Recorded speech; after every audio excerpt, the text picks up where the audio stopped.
And she has no issue with just walking in and laying in the same bed. Laying in the same bed. How are you not like... I get like sisters being close and all, but they're fucking each other. Mm-hmm. It's like odd. I had a problem with this. Again, I love sisterly love and closeness, and we can have a good laugh about this later. But this is weird. Yeah. Get out of here.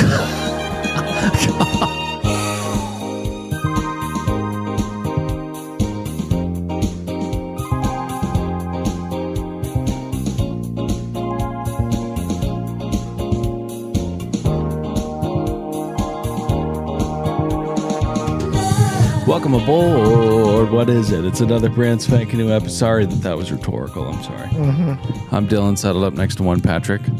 Permission to come aboard. Patrick's very fatigued by me now. No, I'm not.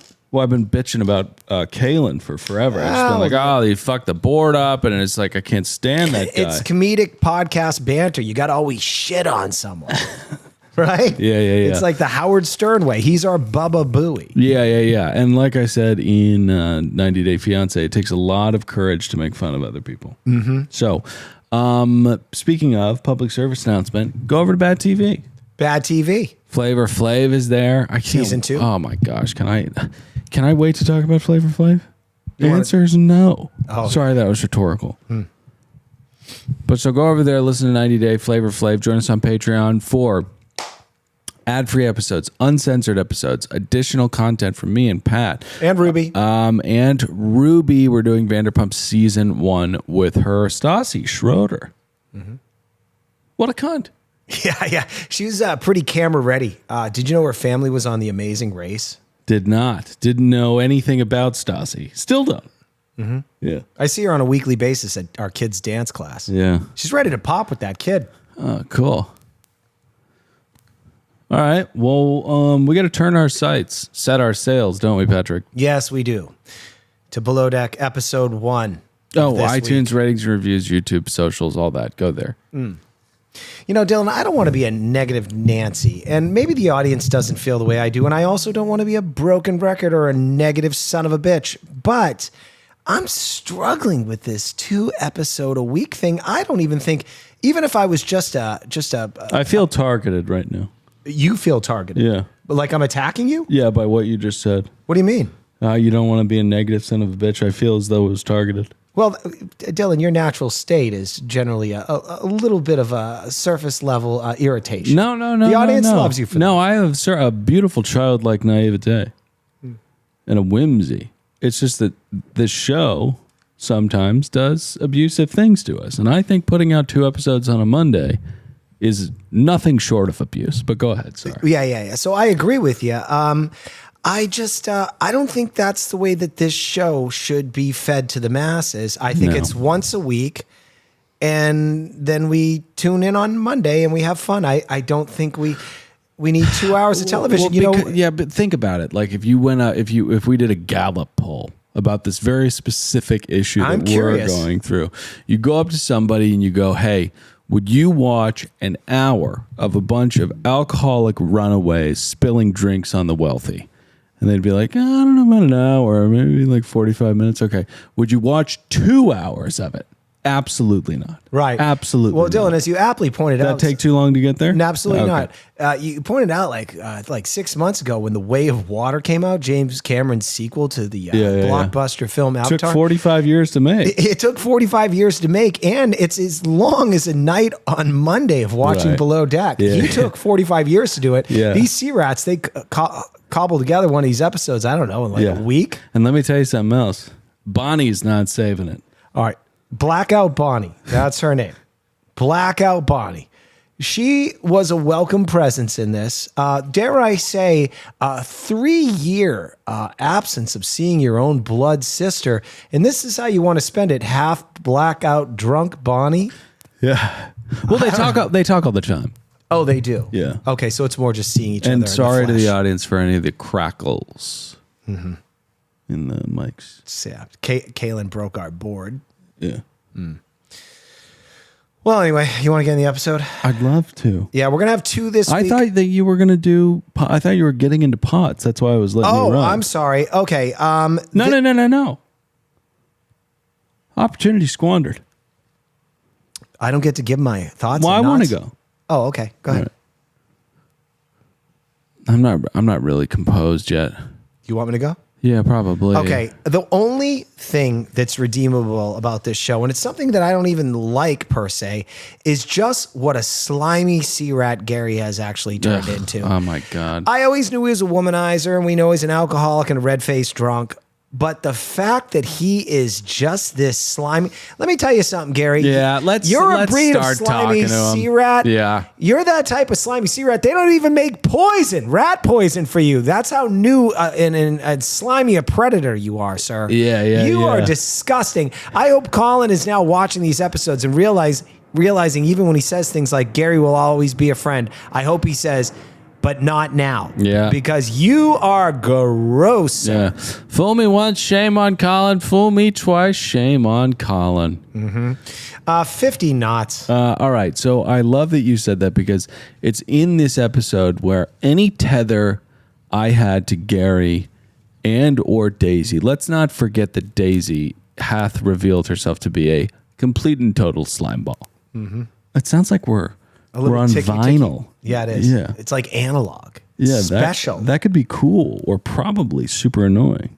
Yeah. Anyways, let's. Also, we're sitting next to each other tonight. It could be that the cables are crossing. It's very odd. So any tether that I have to Daisy and or Gary hath been severed. You no longer like her? No way. Here's the great thing about reality TV. Next season, she steps up. I could fall back in love with her as the friendly stew that. I mean, look at Chase. That's the other like main takeaway I have from these two episodes. I love this dude. Chase has gone from yuck, gross, don't talk about drinking out of women's breasts to sorry, Lucky, just the best. And I will say the underlings are all fantastic. Alex, Mads, Chase, Lucky, and Alicia. Alicia's not an underling, but she's a rookie. They're all fantastic. They're saving this season because Gary, Daisy, and Colin are really trying to torpedo it. It's a little bit like Pearl Harbor. Yeah. Yeah. Except it's, I guess it's torpedoes. Yeah. Those planes, they flew in there. Well, it's also not a tragedy that FDR knew about. You know what I mean? Well, they awoke in the sleeping giant, didn't they? Yeah. He's like, I'm not getting out of my chair for this. Let him do it. Normally, I don't let you engage in politics, but everyone that was affected by this is dead. So I'm going to give you a pass right now. Yeah. Yeah. It's conspiratorial. Thanks, man. I appreciate it. You ever see Pearl Harbor? 5 minutes of it. I was like, this is garbage. Yeah. Ben Affleck's in it. Yeah. Cuba Gooding Jr. is quite a heroic moment. Yeah. He works in the kitchen, right? I don't know. He's on a turret at one point, shooting at the Japanese perpetrators of Pearl Harbor and FDR. I'm kidding. But yeah, no, what me and Gary and Daisy right now, it's kind of like, what's that Sylvester Stallone movie where the woman falls off the mountain in the very beginning? Cliffhanger. Yeah, that's what it's like. Goodbye. You know, the credits are rolling now. You know what I mean? All right, so we begin this episode with Daisy. An odd pickup for an episode. Almost like they shouldn't be doing this at a tip meeting. Yeah. A tip meeting wherein Daisy has said the reason why that man sat there bleeding for 15 minutes is because the walkie-talkies don't work. And I love Glenn's move here. He's like, all right, then we'll test them. And test them they do. This whole beginning part of the episode is Daisy just getting her teeth kicked in because of this lie. It is unbecoming of a person with real character. Daisy, you are pathetic. And that was such a pathetic excuse.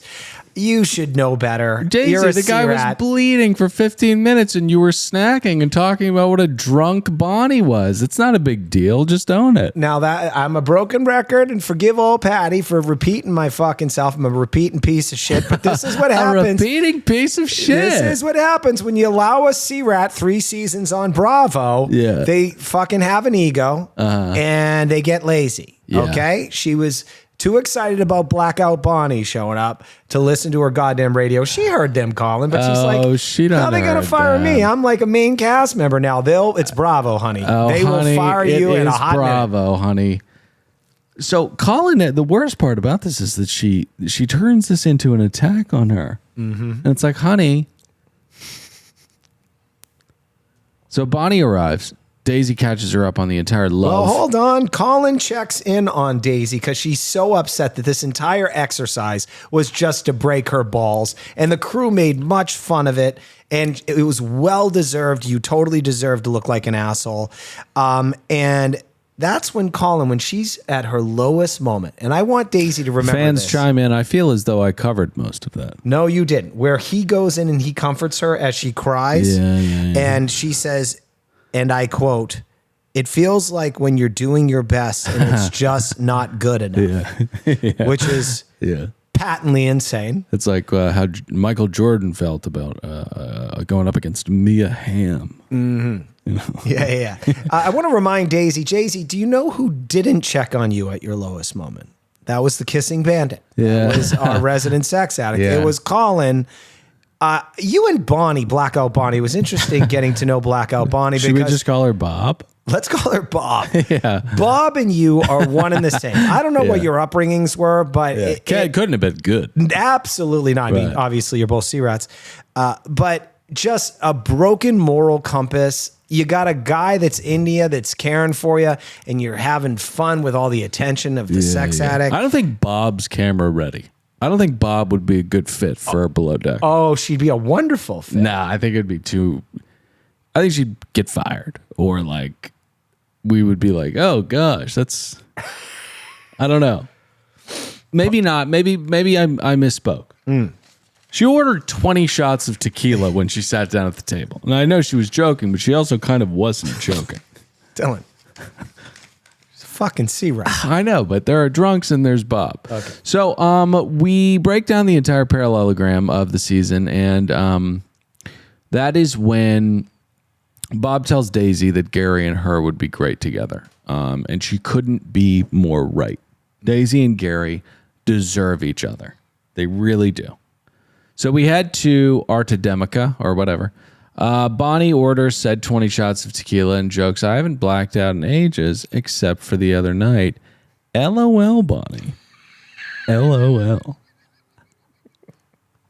We talk about Chase taking quite a bit of shit this season. But that's when he delivers that line like, I'm dependable, I have a huge penis, I don't know what's going on. And you're like, this guy he's just a good guy. And Chase is... I mean, I'll just go ahead and say it. I think he's the hottest guy on the boat. Chase? Yeah. Yeah. Yeah, he's got a nice body and, as you pointed out, a kickstand for a cock.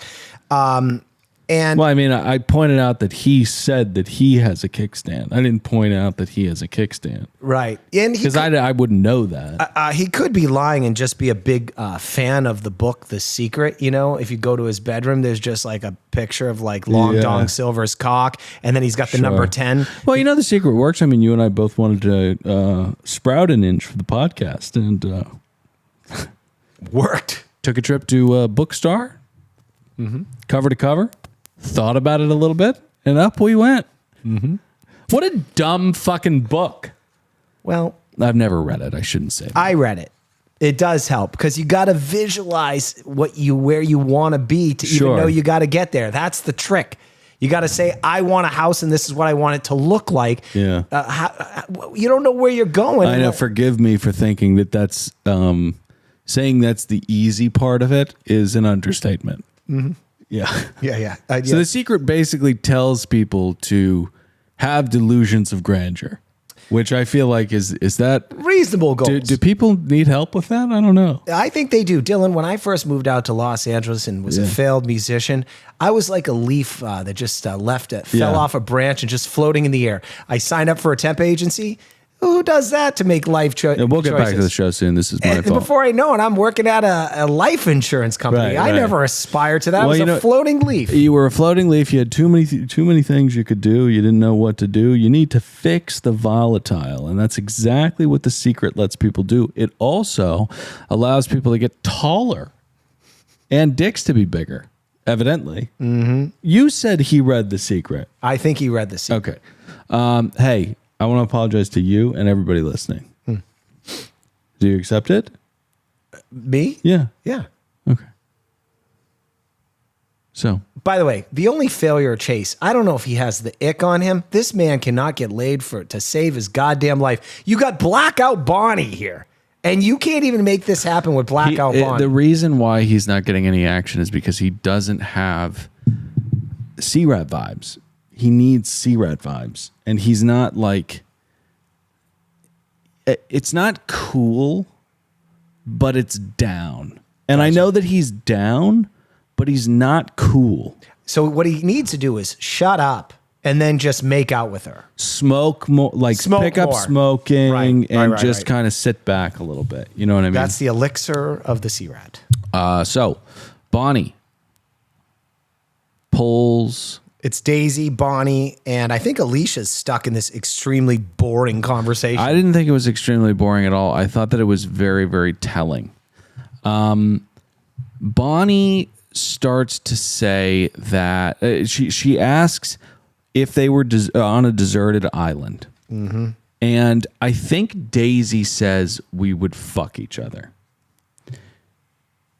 Then goes on to say to Gary that I've always said that things are complicated between us.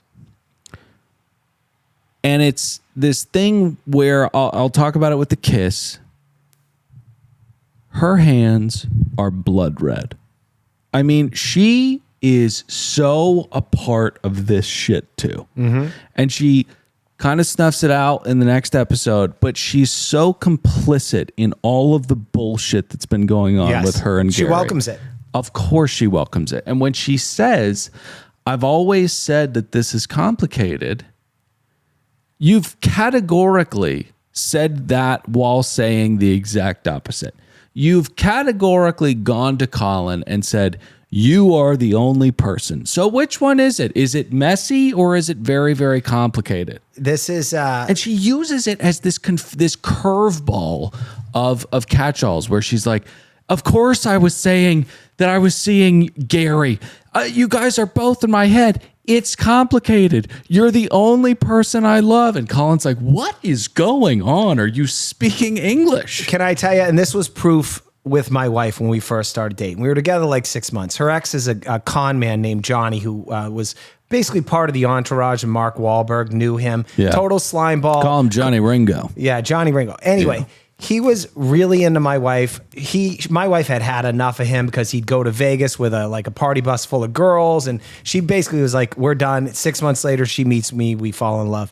Anyway, he keeps calling her, and I'm like, "All right, this is a test. What is my wife gonna do when Johnny calls her?" Sure. And what she said, and I'm kind of was a controlling dick a little bit in the early relationship. I'm like, I want to listen. Oh my God. And she said, I'm with someone that I really care about, and I'm in a relationship. Do not call me anymore, and I'm blocking your number. Mm-hmm.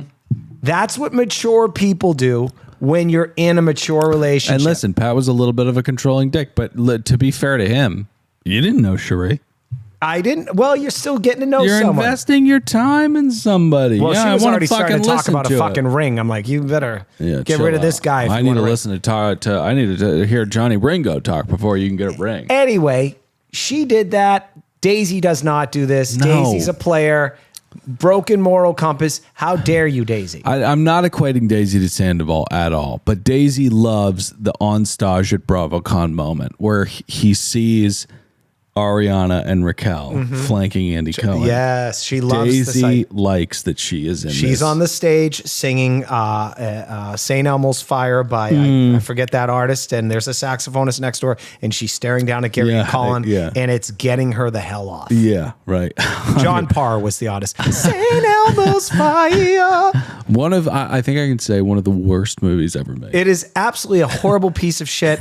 How anybody has any affection for that film. Nostalgia is so fucking overrated. Nostalgia needs to be left as nostalgia. If you have nostalgia for something, do not re-engage with it because it will be ruined. Yeah, and quit telling me Goonies is an amazing film that you were I don't know 6 when you saw it. It's this piece of shit too. Don't watch it again. If you love it, don't watch it. Except that Goonies isn't that people love that movie. But they shouldn't. It's horrible. Okay, so a lot of fun in the cabs. We get some 3-way kisses, and then we. Oh well, that's a big moment. Okay, so Lucky, you know I love you. But that was evil of you to do that to Chase. Now, I know you didn't like the whole big old titties taking a tequila shot. What do you mean it was evil? She's done it 1,000 times. Lucky orchestrated the kiss between Blackout Bonnie and Alex. Oh, no. I don't think so at all. She took pride in it. She mentions it later the next morning. She had a good laugh about it. She loved ruining Chase's night. She loved that Chase's night got ruined. I don't think that she was an architect of it, though. Lucky is my favorite. I love Lucky. Yeah. Hey, by the way, Bravo, we're done. I got an email from our Bravo person today saying there's no more interviews with cast. They're done for that. That's fine. We'll reach out to them. You don't need to be a part of it. Yeah. I'm so excited to have guest interviews coming up now that we're done with Bravo. Yeah. But they'll rope us back. Yeah. Of course they will. We want to host a panel at BravoCon, and if you can make that happen, we'll behave ourselves. Yeah. Yeah. But anyway. All right. So Chase does get shot down by Bonnie, which hurts. Yes. That's that's hurtful because this is now the 5th or 6th woman who shot him down, and he's just sitting here thinking, do I need to reread The Secret? Yes. Poor guy. Yeah. Poor guy. Yeah. I don't know what advice to give him except to read The Secret. Pick up smoking. Start smoking. Because you can get out there and you can fucking... egg on my face if it's already a smoker, but you can get out there, you kind of mix it up with people, Maybe he could get in a time machine and push his dad in front of a car when he was 6 years old or I'm something. excited to see where this goes. Well, no, it's just he needs to be more sadness. broken. Yeah. He's not fitting in with the broken sea rats. Right.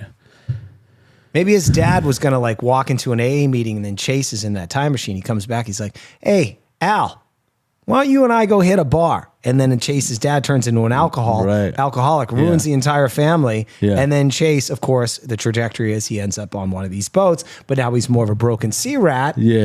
And then he has sex with everybody. He runs the fucking table. But what happens to the Chase that pushed the dad in front of the train? Oh, right. Well, it was a car. I was giving 2 scenarios. Yeah, no, I know, but you there's a lot of time continuums going on here. Yeah. There's multiple Chases that show up on the boat. Is the Chase that killed the father now going back to his universe, just living off of that? He made a different version of himself better, because it would take a powerful man to be satiated by that alone. Man, I don't even know. My mind is I know. blown right now. That's what's tough about all that stuff. You really got to keep things in order. So we get a lot of fun stuff when we get back to the boat. We've got wrestling, we've got giggles, and then we get to the kiss. Okay, so I love how Gary waits till the sea rats are in complete chaos. There's wrestling, there's drinks. And they do it in a corner of the galley. Now, to be fair to Daisy, he pushes her into a corner. 100%. Yes. Now, but I will say she has a full-on smile on her face, and I understand they're friends, so this is uncomfortable. But I think a slap in the face is in order here. Okay, so this is, I would say, 60-40, maybe 70-30, because, yes, he does push her into the corner. It's the hand. The hand that she puts on his face is so exactly the opposite of a slap. It's a tendrilled 3 or 4 fingers gently tickling the jawline of the person trying to kiss you. Almost as though she enjoys it. It's such a beautiful hand placement if done in some kind of Jane Austen novel. You know what I mean? Yeah. It's like Clark Gable and whoever the hell it was. Like, she could slap him in the face at this point, but it really means she's really into him. Yeah. My point is, she was not giving him the vibe that this was absolutely wrong. She was giving him the vibe that it's kind of hot. Yeah. Isn't it cool? We're kind of sneaking around, but you're not. We're all watching it.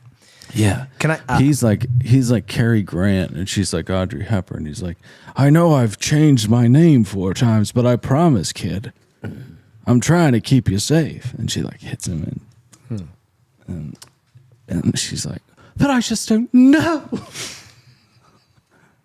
And he's like, easy, kid, Frankly, my dear, I don't give a damn. Hey, can I do a lot of meanwhiles? Yeah, here? of course. Meanwhile, Gary grabs onto Mads. He basically fucks her on the bar, but he waits for that. Then he finds a guest cabin. They end up banging. Blackout Bonnie is drunk. They relocate her ass. Chase makes adjustments so that Colin and Daisy can bang in their cabin, but they forego that to go bang in a separate guest cabin, and Lucy and Alex take selfies. What a waste of time, Alex and Lucy. You two were meant for each other. You two should make out. 100%. I don't know why, Chase and Lucky are both confused the fuck out of me why they're not getting any action. They're the 2 best people on the boat. Alex is a little too guarded. I think he's... No, I mean Chase and... you're talking... well, I was okay, going to say, Alex could make out with Lucky, too. Right. I think. I mean, she's tried to kiss him numerous times, so she's probably okay with it. Right. Now, we're going to get to Chase, I guess, in this episode. But Bob is flank fucked by Mads, Gary, Colin, and Daisy. Mm-hmm. Is the next episode the next day? It is. The next day, fucking what's-her-face takes off. Bob. All right. Blackout Bonnie. All right. Well, let's get to the next day. Okay, next morning. Now. All right, so Colin and Daisy are still banging. And Bonnie, I hate this, by the way. This is so fucking weird and annoying to me. They're pounding away at each other. And she has no issue with just walking in and laying in the same bed. Laying in the same bed. How are you not like... I get like sisters being close and all, but they're fucking each other. Mm-hmm. It's like odd. I had a problem with this. I love sisterly love and closeness, and we can have a good laugh about this later. But I this is weird to me. Yeah, get out of here. Colin's like, "Hey Bob, could you not touch my balls?" Or he tells Daisy that she's throwing a fucking hand over, and Daisy's like, "Oh, Bonnie." And Colin's like, "No, that's not okay." And Daisy's like, "I know, I'll have a chat to her." This is what I'm saying. Bob's not camera ready. You don't think so? No, I don't think so. Well, we'll see. I bet she's going to be on a season. Anyway, she leaves. All right. So she departs. Daisy says, "Stop taking shots." And she says, "I'll never stop taking shots.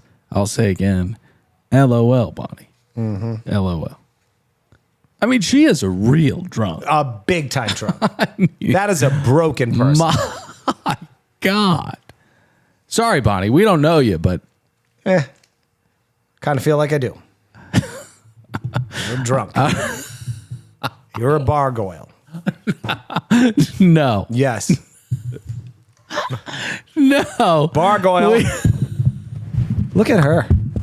I think she just made out with 4 guys. And she's playing...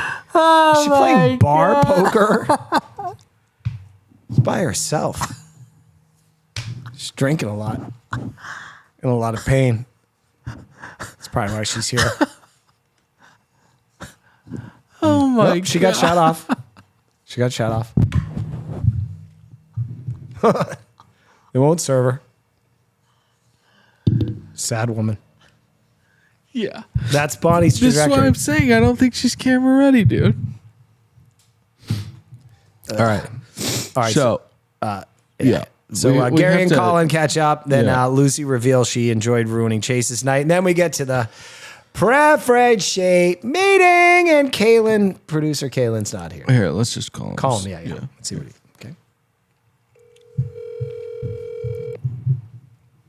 See if he picks up. He will, because he might think, you call him from your phone. If I call him, he might think we're working tomorrow. Oh, yeah. I could have fooled him into this, but he knows we're not any good up here. Yeah, damn. Yeah, he's with one of his... They're in bed by now. His children. Birthday's over. Yeah. Your call has been forwarded I'll leave to him an a message. automatic voice message system. Yeah. 8184. Oh, shit. Yeah. Yeah, well, I'll text Something him. tells me that voicemail box was going to be full. That's not a condemnation. I know lots of people whose voicemails are full, but Here's the one thing that I've taken from this preference sheet meeting, which I absolutely did not pay attention to. So, the primary is a guy named Brian. He's a gay guy from West Hollywood, very successful. And I've started to learn that it is the birthright of gay guys that are successful in West Hollywood, that they just need to be on Below Deck. Mm-hmm. So I think his partner... Except not, because there are like thousands and thousands and thousands of wealthy gay guys in West Hollywood. Right. But so, yeah, there's a big pool. Oh, so it would take like 1,000 seasons to get through every one of them? Yeah, oh, yeah. Right. Okay. But I don't doubt that they'd all have a pretty good time on it yet. 100%. Yeah. Well, his partner, I believe, is Rob.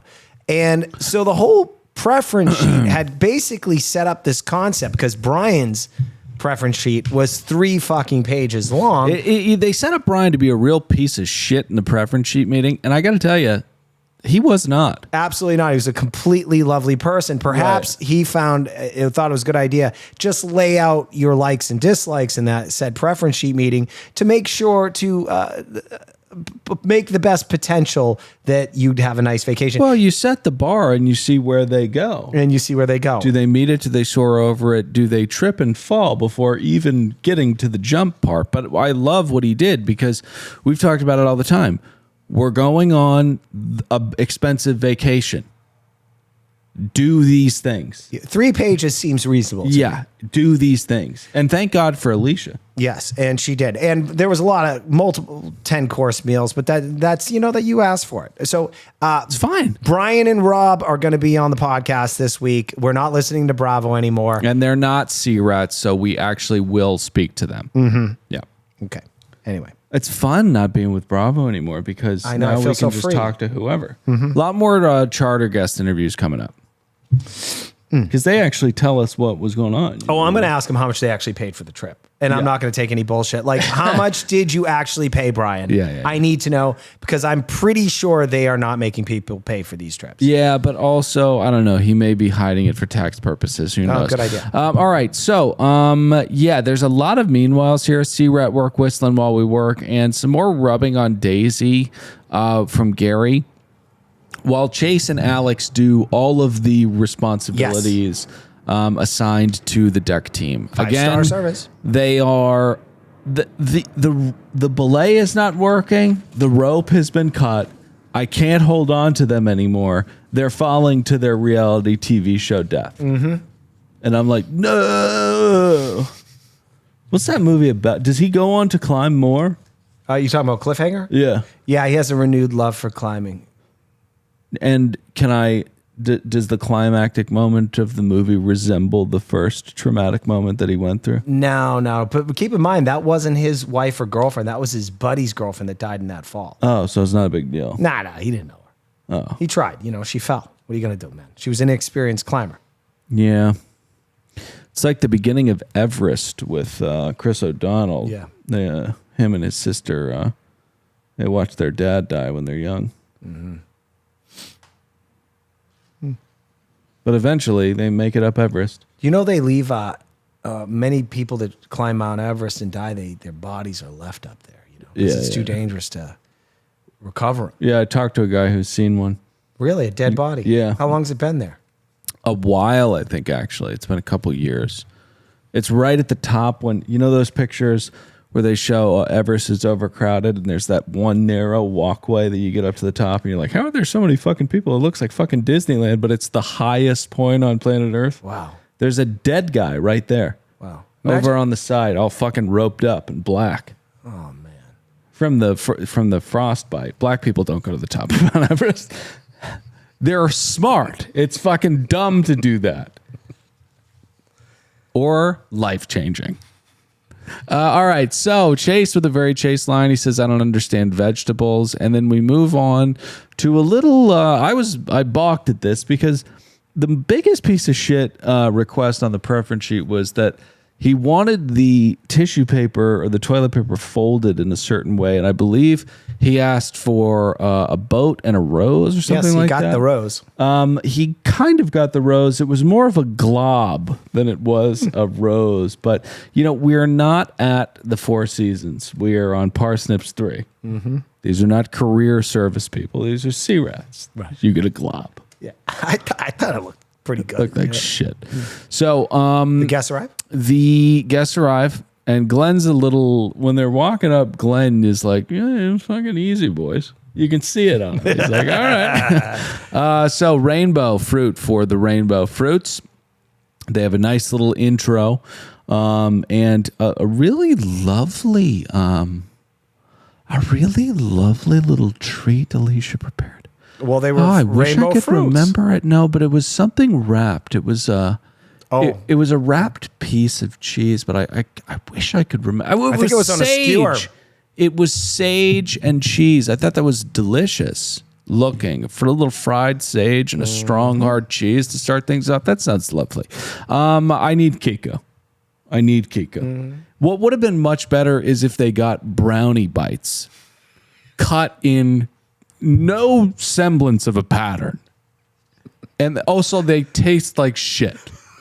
That would have been way better. Or how about the Russian spy? How about nachos? Fuck it.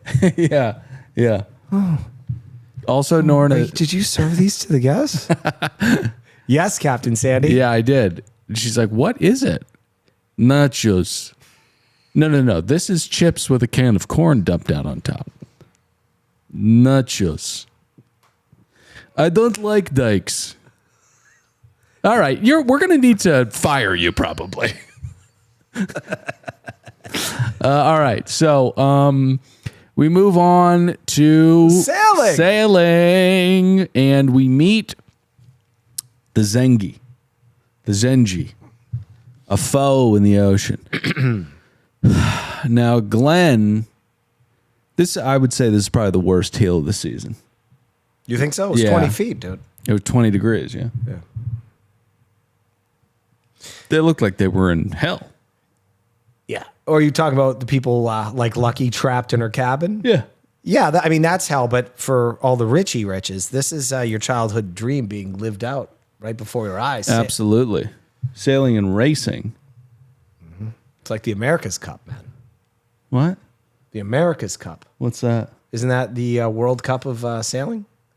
No. I don't get sailing.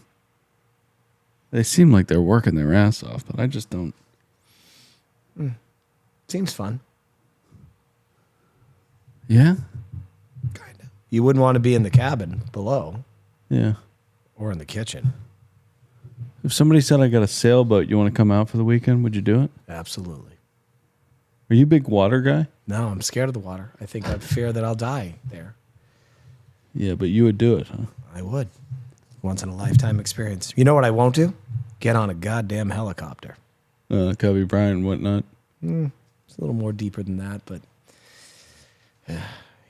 Well, the good news about you in a helicopter is you've done nothing to affront the Clintons, so you're probably fine.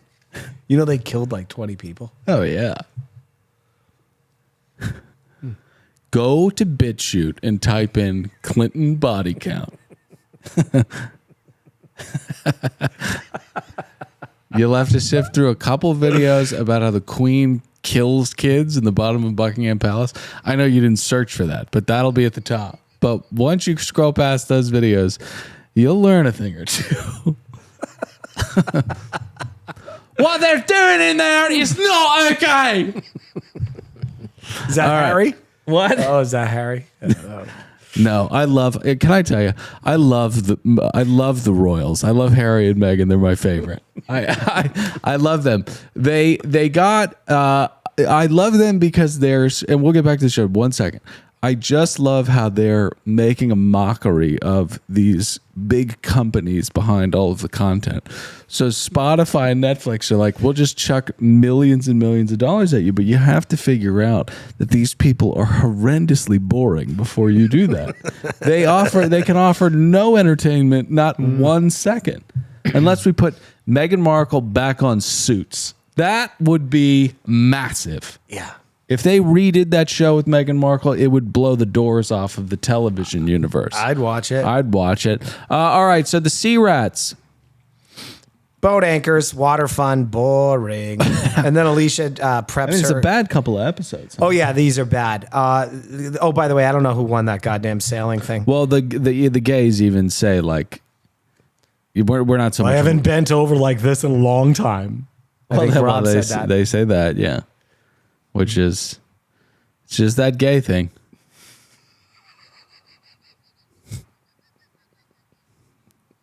It's like, all right. Are you talking about getting fucked in the ass right now? Rob.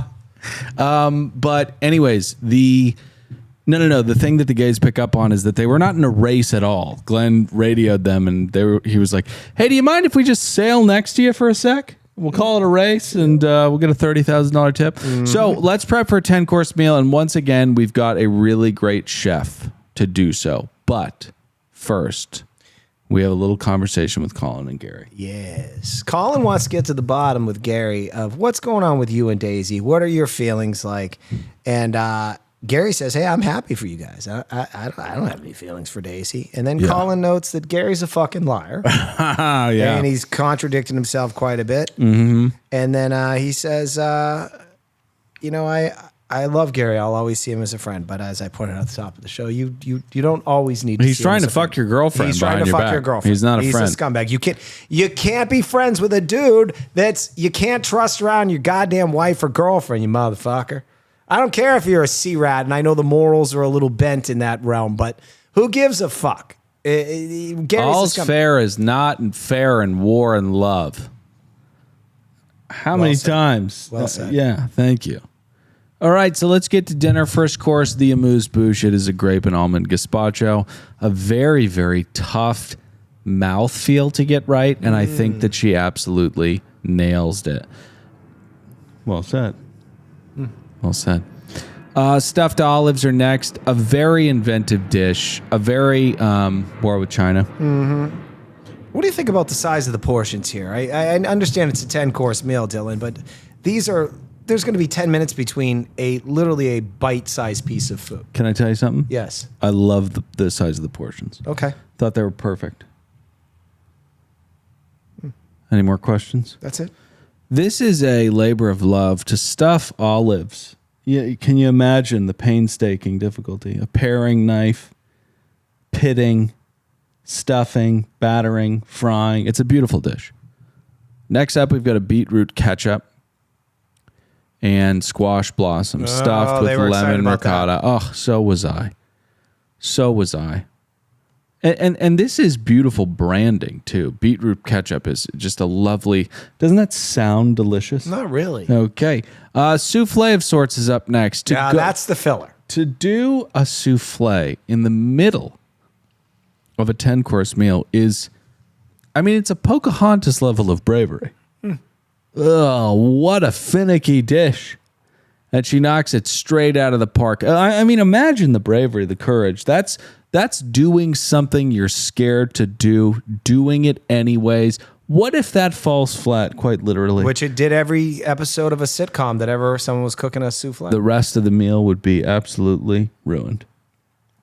Now, one of the gays does say you got the best one, so I think, it was tough. But it was sweet potato on Asiago. In the middle of this, we get some tantric breathing from Alex, and we hear Gary say, persistence pays off. That line is that guy. That line and that guy are fucking gross. Persistence is harassment to a certain point. Stop doing it. They've said no. You're gross. Stop waiting on people to be drunk and preying on them. It's fucking gross. That's his playbook. Damn it. But this was the best part of the episode. Because Mads says, after Chase digs him a little bit, says, actually, I was the first person that kissed her. He says, well, after you, she probably wanted to get the best thing on the boat. And Mads says, actually, fuck bag. If I wanted the best thing on the boat, I would go for Alex. And this will send Gary into a spiral that is so unbelievably yummy. I love seeing him in complete chaos and insecurity. Well, he chases down Colin, the guy whose woman he's also trying to bed, and he says he needs to do some self-reflecting. To Gary, I'll say, or you could just buy a copy of Treating Sexual Addiction by Kevin Skinner. Yeah. Start there. Was this? I thought this was the end of the episode. It is. That's the end. Oh, that's the end of the episode. He talks to Colin. He runs like a little bitch to cry to Colin. Oh, that's right. Which is gross because, again, you're also simultaneously trying to bed his girlfriend. Okay, so what are we going to do? Are we going to stop it here? We're going to stop here, and then you just click on the next episode, and Dylan and I are going to do whatever the fucking next episode they The next episode. Okay, great. Let's do it.